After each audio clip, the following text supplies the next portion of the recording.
rate dito sa Pilipinas, HIV/AIDS, bullying, domestic abuse, etc., etc. And of course, coming from the industry, being an actor myself for 30 years now, alam ko kung gaano ka-importante mabigyan ng muka itong mga statistics na ito. Because I know us Filipinos. If it's just any statistic, okay, nakita data. But pag ito ay naging kwento, lahat tayo, kaya natin itong mahawakan eh. Kaya natin itong maintindihan.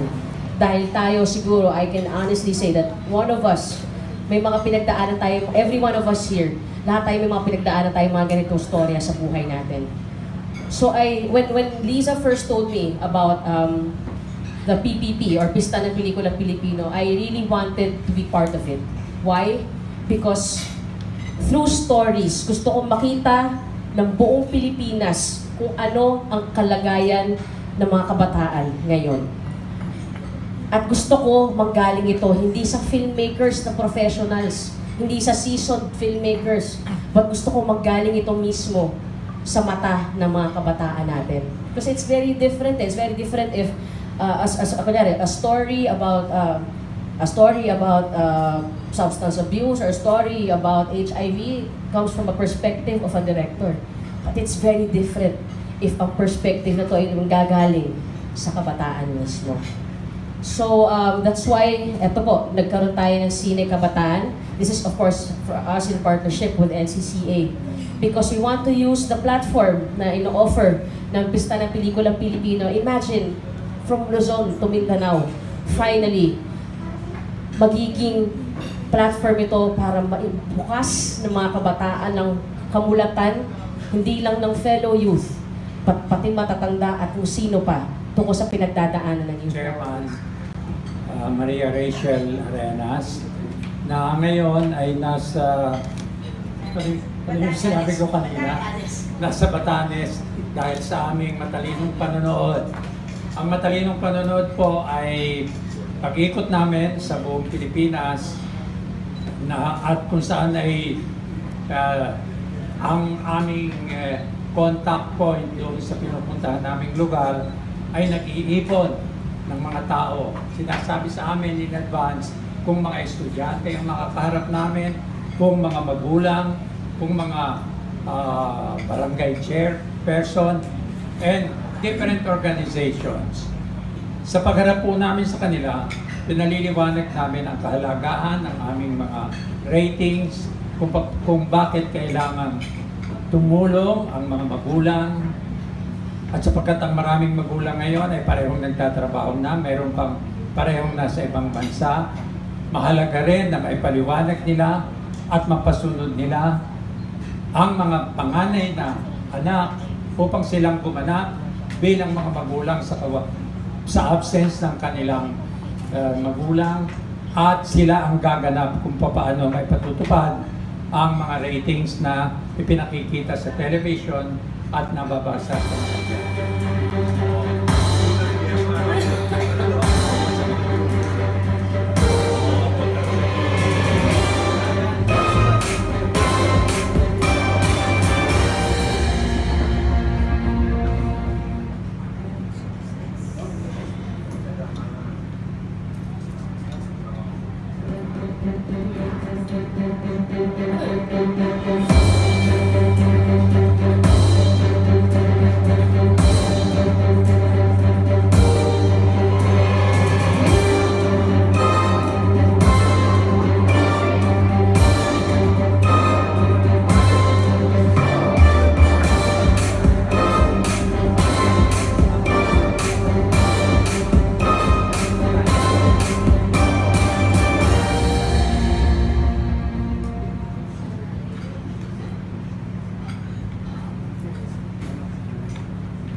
yung mga movies na papapasukin ng mga tao kung wala pong dadaan sa MTRCB?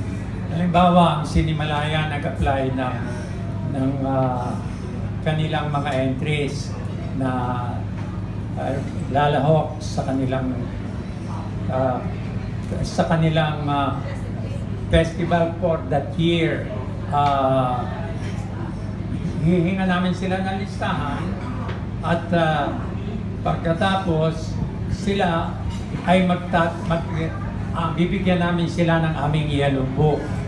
Sinasabihan namin na hanggat maaari kayo na ang magano, eto ang aming pamantayan. Baka gusto ninyong ipareho ang iba, baka gusto ninyong isa nga ang iba. So, nasa kanila pa rin ang last call. Ngayon, pag natapos na ang festival, merong naging masyadong attractive sa publiko. Nagkaroon ng clamor for showing in commercial theaters. Doon, kailangan pumasok na sila sa review and classification dahil sa magiging commercial na yun.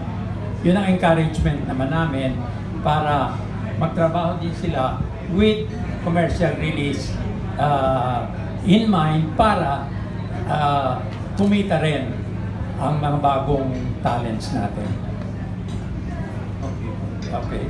In support of that, actually, with FDCP then, we have a partnership with MTRCB. So lahat ng mga events ng FDCP within the duration of a particular program or celebration, pwede po din, pag nag-require po ang cinemas, pwede po nila makuha yung festival rating coming from the review committee of FDCP. So, ang nagiging, ang magiging downside, if the cinemas choose to extend the screening of the film in commercial cinemas beyond the festival period, they have to secure the MTRCB permit. So we'll try to talk to Chair Rachel on how we can come up with a smoother process on these films that will be showing in a longer lagpas or beyond dun sa festival, dun sa event period. Meron po bang opening film at closing film, Miss Lisa, sa ating festival? Wala. Magkakaroon po tayo ng hindi pa po, we're finalizing all the activities for our film producers, but we plan to have a premiere night simultaneously happening in different regions of the country the night before the August 15. So mag-a-assign tayo ng theaters simultaneous happening. Sabay-sabay. Meron silang kanya-kanilang premiere night sa iba't ibang lugar of all the films. Of all the films. Sa Metro Manila lang yung premiere. Actually, meron kasi kaming mga cinemas also in the region. So we'll see kung paano tayo how we can work with the film producers if the cinemas that they pick happen to be in the region. So sana magkaroon tayo with the cooperation of our producers, maging amenable sila sa mga promotional activities na hinahanda ng FDCP para sa kanila. May mga piyesta tayo sa lahat ng mga malls in different starting July 15 we'll be having piestas hanggang mag-meet tayo doon sa event. Parang isang buwan pala to. Oo, one month siya. Hanggang August 22. To help promote. Actually, as we speak, starting next week, lahat ng itong napanood ninyong teaser, itong Save the Date teaser natin, is going to be played in all cinemas nationwide. So that we can create awareness sa ating mga moviegoers. Especially ngayon, we have to take advantage. It's blockbuster season. Marami talaga tayong audience sa sinehan. So walang foreign film sa August 16 to 23 in all cinemas nationwide? Walang foreign film in all cinemas nationwide from August 16 to 22. Oh, klaro yun. Congratulations.